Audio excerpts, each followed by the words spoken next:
Now this is very important. Irrespective of the fact that Ramadan and the acts of good deed in the month of Ramadan have many benefits and many advantages and multiple rewards, you don't want to fall foul, if you wish to call it that, or you don't want to fall guilty of not paying zakat on its due date. What do I mean? Let's assume that your calculation date, the date of your anniversary for zakat is Rajab, which was 2 months ago. And you decided that you're going to wait for Ramadan because it is a blessed month, and you decided that because Ramadan there's extra reward, you will postpone the payment of zakat until Ramadan.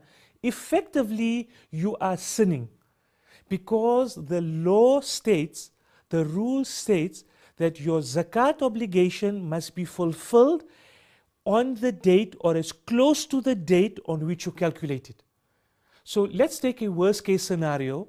Your calculation date is the 1st of Rajab, and you in your wisdom decided that you're going to postpone it to Ramadan, and should you pass away between Rajab and Ramadan, your zakat is not paid, your zakat becomes unfulfilled, and you are then dying in sin. So this is very, very important, my viewers. Please pay attention to this. Each one of you potentially has a unique Islamic date on which you are liable to pay zakat. It is your obligation to pay zakat on that date or as close to that date as possible when paying your zakat, inshallah. Okay, I'm going to illustrate one example for purposes of clarity on how the howl works, and then we will take some calls, and I will give the number for the studio for you to call in. So let's look at this example on the screen, working again on the assumption that the nisab is 5,000 Rand.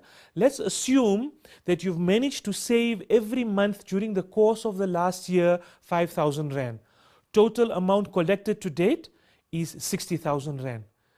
Today you are calculating your zakat.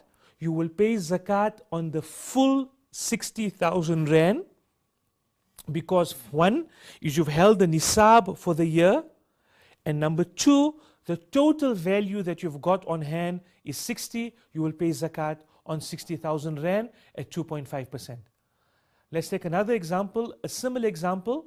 So here's it again. You've saved 5,000 Rand in the course of every month last year, and in the course of last year, at 3 different times or at 4 different times, you've managed to earn another 10,000 Rand additional.